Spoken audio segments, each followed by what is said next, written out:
Hi friends, আমি যেমন বলেছিলাম যে আমি রবিবার ৮টার সময় লাইভ আসবো, যেটা আমার বৃহস্পতিবার আসার কথা ছিল, আসতে পারিনি নেটওয়ার্ক প্রবলেমের জন্য। তো আমি রবিবার ৮টায় আবার লাইভে এসেছি। তো আজকে যে নিয়ে কথা, সবার আগে একটা আমি কবিতা দিয়ে শুরু করি। কবিতাটা আমি ফেসবুক থেকেই পেয়েছিলাম, কবিতাটা খুব ভালো লাগলো। আহ, তাই কবিতাটা একটু আপনাদের পড়ে শোনাই। আপনি শুধু কবি, কবি হয়ে থাকুন, ধর্মবিচার না করে আজ সবাইকে আঘাত হানুন। হিন্দু হলেই যত অন্যায়, মুসলিম বলে নয়, নাকি ওদের কথা লিখলে প্রাণে আছে ভয়। হ্যাঁ, আমি এই কবিতাটা কাকে উল্লেখ করে লিখেছি সেটা আপনাদের বুঝতে নিশ্চয়ই অসুবিধা হচ্ছে না। আমাদের একজন এখনকার যুগে মহান কবি শ্রীজাত এসছেন, যিনি আমাদের ধর্মের ত্রিশূলেও নিরোধ পড়াতে ছাড়েননি, কিন্তু ধুলাগড় বাদুড়িয়া কাণ্ডে ওনার কবিতার কলমের মনে হয় পেনটা ভেঙে গিয়েছিল। অবশ্য বাদুড়িয়া কাণ্ডে উনি দেরি করে হলেও অ্যাট লাস্ট কিছু লিখেছেন, ভালো লাগলো দেখে। অন্তত শুভবুদ্ধি উদয় হয়েছে কিছুদিন পরে। তো আমি কবিকে একটা কোশ্চেন করি, কবি আপনি তো কবি, দলদাস নয়। যদি কবি হয়ে থাকতেন, যেদিন ভারতের হারে এখানে বাজির উৎসব লেগে গিয়েছিল, সেদিন আপনার কবিতা কিছু বলতে পারলো না? কেন বলতে পারলো না? আপনার প্রাণের ভয় আছে? ভারতে দাঁড়িয়ে ভারতের বিপক্ষে কথা বলা হবে, তাতেও আপনি কিছু বলবেন না। অথচ কোথায় কি হয়েছে উত্তরপ্রদেশে, তাতে আপনার খুব কষ্ট হচ্ছে। এটা আর কি বলবো বলুন? আপনি আর কবি নয়, আপনি দলদাসে পরিণত হয়ে গেছেন। আর আপনার মতো দলদাসের জন্যেই আমাদের সমাজে এত প্রবলেম, এত সমস্যা। আগে নিজে কবি হওয়া শিখুন, তারপরে দলদাস হবেন। নাহলে বলে দিন আমি দলদাস, আমি কবি নয়। আগে কবি বলে জানতাম রবীন্দ্রনাথ ঠাকুর, নজরুল ইসলাম, যাদেরকে কবি বলতে শ্রদ্ধা লাগতো, আপনাকে লাগে না। এটাই দুঃখের, খুবই কষ্টের যে আপনার মতো কবিকে আজকে আমরা পাচ্ছি, তাদেরকে কবিও বলছি। এবারে আমি চলে আসি আমাদের সংবাদ মাধ্যম, বর্তমান সংবাদ মাধ্যম, বাংলার সংবাদ মাধ্যম, যারা কিছুই দেখায় না। রাজস্থানে কি হলো সেই নিয়ে তারা দেখায়, উত্তরপ্রদেশে কি হলো সেই নিয়ে তারা দেখায়, কোন জায়গায় কি হলো সেই নিয়ে তারা দেখায়, কোথায় গো রক্ষাকারীরা হামলা করছে সেই নিয়ে দেখায়। কিন্তু বাড়ির সামনে ধুলো করে কিছু হয়ে যায় সেটা তারা দেখায় না। বাড়ির সামনে বাদুড়িয়ে কিছু হয়ে যায় সেটা তারা দেখায় না। কেন দেখায় না? এটা আমার প্রশ্ন সাংবাদিকদের কাছে। আর সবচেয়ে বড় ব্যাপার, আমাদের সাংবাদিক সুমন, সুমন এত ভালো ডিগবাজি খেতে পারে।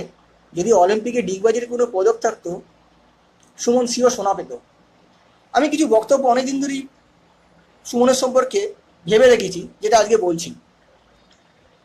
যখন প্রথম ধরা পড়ে আমাদের হাওড়াতে একজন সাব অ্যাসিস্ট্যান্ট ইঞ্জিনিয়ার, সম্ভবত ওনার নাম প্রণব বাবু, তো সুমন স্টার আনন্দে বসে বলেছিলেন যে একটা মানুষের ঘরে এত কালো টাকা থাকতে পারে, তাহলে ভেবে দেখুন, এ তো চুনোপুঁটি, এ তো চুনোপুঁটি, তাহলে রাঘব বোয়ালদের ঘরে কত কালো টাকা রাখা রয়েছে। আমি কথাটা অ্যাপ্রিসিয়েট করেছিলাম। কিন্তু ওই সুমন যখন টাকা বন্ধ হয়ে যায়, টাকাকে বাতিল করে দেওয়া হয় ১,৫০০ টাকার নোটকে, তখন ওই সুমন আবার স্টার আনন্দে বসে বলে যে মানুষের ঘরে কি ক্যাশ টাকা থাকে? কোন মানুষ বোকা যে ক্যাশ টাকা রাখবে? আরে আপনি নিজের কথায় আগে নিজে আসুন। আপনি শ্রীজাতকে নিয়ে বসেছিলেন, বলেছিলেন মানুষের সব কিছু বলার অধিকার রয়েছে, স্টার আনন্দে প্রোগ্রাম করেছিলেন। কিন্তু কই, সৌভিককে নিয়ে তো বসলেন না। সে ১৭ বছরের ছেলে, তাকে জেলে ঢুকিয়ে দেওয়া হলো। আপনি কি প্রতিবাদ করেছেন? তাহলে আপনার আগে এক চকুমুড়া ভাঙুন। আর প্ররোচনা, সবচেয়ে বড় প্ররোচনা তো আপনারা দেন। আপনারা দেন, কেন দেন? যখন নোট বাতিল হয়েছিল, তখন আপনারা বারবার বলেছিলেন যে রাস্তায় মৃত্যু মিছিল লেগে যাবে, যদি সাধারণ মানুষ ব্যাংকে হামলা করে, এটিএমে হামলা করে, ব্যাংকে মারধর করে, তার দায়িত্ব কে নেবে? আপনারা কিন্তু ইন্ডিয়ায় বলেছিলেন যে আপনারা হামলা করুন, ব্যাংকে হামলা করুন, ব্যাংকে মারধর করুন। এইগুলো কিন্তু আপনারা ইন্ডিয়ায় বলেছিলেন, মানে আপনারা কিন্তু প্ররোচনা দিয়েছিলেন। আর একটা সংবাদ মাধ্যমের কথায় আসছি, ২৪ ঘন্টা, নোট বাতিলের ঠিক ২ মাস পরে ২৪ ঘন্টায় মহবুয়া বলেছিল চাল ১৫০ টাকা কিলো হবে, আলু ১০০ টাকা কিলো হবে। তাহলে এটা প্ররোচনা নয়? আপনি তো কালোবাজারিকে প্ররোচনা দিচ্ছেন যে আপনারা দাম বাড়ান যাতে মানুষরা না খেতে পায়। আগে সেই প্ররোচনাগুলো ভাবুন, তারপরে এই প্ররোচনার কথায় আসবেন। কোথায় কি দিল প্ররোচনায় কা দেবেন না। সবচেয়ে বেশি প্ররোচনা তো আপনারা দেন। আপনারা তো এখানে বাংলার মুসলিমকে কন্টিনিউয়াসলি প্ররোচনা দিয়ে যাচ্ছেন, বলছেন যে রাজস্থানের মুসলিমকে মেরেছে, হরিয়ানায় মুসলিমকে মেরেছে, এইখানে মুসলিমকে মেরেছে, ওখানে মুসলিমকে মেরেছে। আগে আপনারা প্ররোচনা দেওয়া বন্ধ করুন, তারপরে বাংলায় বলবেন প্ররোচনা দেওয়া বন্ধ করতে। আপনারা নিজেরা প্ররোচনা দেওয়া বন্ধ করুন, দেখবেন সব ঠিক হয়ে গেছে।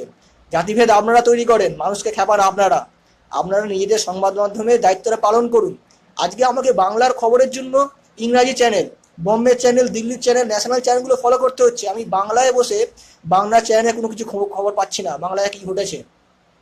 খুব দুঃখ লাগে, খুব দুঃখ লাগে আমাদের আপনাদের এই ব্যবহারেতে। আমি সত্যিকারের নিজেকে বাঙালি বলে গর্ব করি। আমি ভাবতাম আমি বাঙালি, আমি গর্বিত আমি বাঙালি। কিন্তু আজকে এই সুমন, মৌপিয়া, শ্রীজাত, অপর্ণা সেন এদের মতো লোকের জন্য আমাকে ভাবতে বাধ্য হয় আমি লজ্জিত আমি বাঙালি। কারণ আপনারা বাঙালির নামটাকে কলঙ্কিত করেছেন। একটু ভাবুন, অন্তত বাঙালির সম্মান দিন, বাঙালিকে ভাবতে দিন। যে দেশে সুভাষচন্দ্রের মতো, বিবেকানন্দের মতো, রবীন্দ্রনাথের মতো, বিদ্রোহী কবি কাজী নজরুল ইসলামের মতো লোক জন্মেছে, সেখানে আপনারা কী করেছেন? আপনারা তো কোনো কিছু নিরপেক্ষ করেন না, সব কিছুই একটা পক্ষপাত পক্ষপাত পক্ষপাত। আগে পক্ষপাতটা ছাড়ুন, দেখবেন আপনারা জীবনে উন্নতি করতে পারবেন, বাংলাও অনেক সুখের পাবে। আজকে বাংলা কাঁদছে, আজকে বাংলা জ্বলছে, আজকে দার্জিলিং জ্বলছে, বাদুড়িয়া জ্বলছে, ধুলোগড় জ্বলছে, কৃষ্ণনগর জ্বলছে, সব জায়গায় জ্বলছে। এর জন্য দায়ী আপনারা মিডিয়ারা। কারণ প্ররোচনা আপনারা দিয়েছেন, আপনারা প্ররোচনা দিয়ে আজকে এই জায়গাটা সিচুয়েশন নিয়েছেন। আপনারা কোনোদিন কারো বিপক্ষে বলেন না, আপনারা শুধু বলেন। আপনারা এখন দলদাসে পরিণত হয়ে গেছেন, সম্পূর্ণভাবে দলদাসে পরিণত হয়ে গেছেন। এই দলদাস থেকে বেরিয়ে আসুন। আগে মিডিয়া হয়ে মিডিয়ার যে কাজটা সেইটা পালন করার চেষ্টা করুন, তারপরে দেখবেন সব ঠিক হয়ে গেছে। আপনারা প্ররোচনা বন্ধ করুন, দেখবেন সব ঠিক হয়ে গেছে। আপনারা কোনো খবরই কভার করেন না, আমাকে সব কিছু জানতে হচ্ছে বাইরে থেকে। ইচ অ্যান্ড এভরিবডি আমাকে বাইরে থেকে, অন্য স্টেট থেকে বন্ধুরা ফোন করে বলছি তোদের বাংলায় কি হচ্ছে, আমরা খবর দেখতে পাচ্ছি। আমি জানি না বাংলায় কি হচ্ছে, অন্য স্টেট জেনে যাচ্ছে। এটা হচ্ছে পশ্চিমবঙ্গের এই অবস্থা, বর্তমান অবস্থা।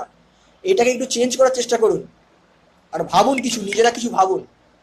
কত আর দলদাসগিরি করবেন?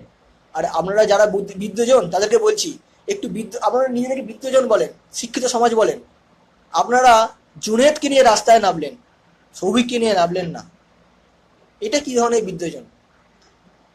আপনারা রাজস্থানে কোথায় কি হয়েছে, কোথায় কারা গোরক্ষকরা হামলা করেছে সেই নিয়ে রাস্তায় নামলেন, আপনারা ধুলোগড় নিয়ে নামলেন না। লজ্জা, লজ্জা আপনাদের। আপনারা নিজেকে বিদ্বজন বলবেন না। এখন তো আপনারা ঘরের কোঠরে লুকিয়ে পড়েছেন।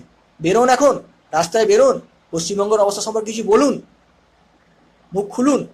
না, মুখ খুললে কোনোদিন কিছু হবে না। আমার মনে অনেক রাগ ছিল, রাগগুলো যে উড়ে দিলাম।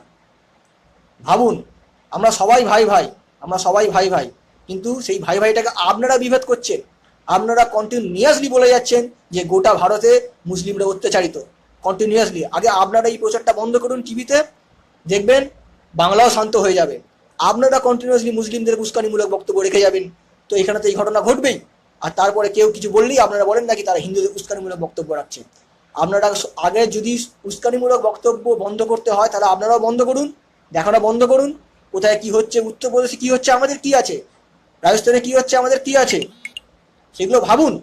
আপনার রাজস্থানের ঘটনা বলে এখানকার মুসলিমদের খেপিয়ে দিচ্ছেন, সেগুলো বন্ধ করুন। আর প্রশাসন আপনারা দেখুন, স্টার আনন্দ 24 ঘন্টা কেন রাজস্থানের জিনিস কভার করবে এখানে, যে সেখানে মুসলিমরা অত্যাচারিত হচ্ছে, আসামে কোন মুসলিমের অত্যাচারিত হচ্ছে। তাহলে এখানকার মুসলিমদের মনে কি পদক্ষেপ আসবে? তারা তো ভাববে যে আমরা অত্যাচারিত হচ্ছি, তাহলে আমরা এখানে এই জিনিসটা শুরু করি। সেটা ভাবুন আগে। যদি প্ররোচনা বন্ধ করতে হয়, দুপক্ষ বন্ধ করুন, এক পক্ষ প্ররোচনা বন্ধ করে কিচ্ছু হয় না। কারণ এক হাতে তালি বাজে না, তালি বাজতে গেলে দুটো হাতের প্রয়োজন হয়। আর আপনারা সেটাই করে যাচ্ছেন, বারবার করে যাচ্ছেন, এক হাতে তালি বাজিয়ে যাচ্ছেন। আপনারা একদিক দিয়ে উস্কানিমূলক বক্তব্য রেখে যাচ্ছেন। কোন রাজ্যে কি হচ্ছে সেই অশান্তি আপনারা টেনে নিয়ে আসছেন বাংলাতে। শান্ত বাংলাকে উত্তাল আপনারা করছেন। এই বাংলা উত্তাল হওয়ার জন্য সম্পূর্ণ দায়ী মিডিয়া, 100% মিডিয়া দায়ী। মিডিয়া কন্টিনিউয়াসলি উত্তেজনামূলক বক্তব্য রেখে যাচ্ছে বাংলাতে।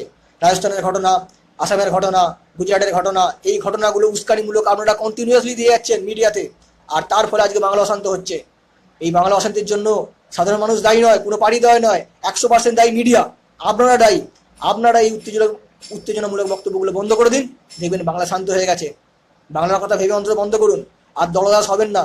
কত দলদাস হবেন? দেখতে পাচ্ছেন তো বাংলার কি অবস্থা, বাংলা জ্বলছে। একতরফা করতে করতে সব লাগাম ছাড়া হয়ে গেছে। বন্ধ করুন এইগুলোকে। আর আমার সবার কাছে আবেদন, হিন্দু মুসলিম সবার কাছে, গুজবে কান দেবেন না, গুজব ছড়াবেন না। জয় হিন্দ, বন্দে মাতারাম।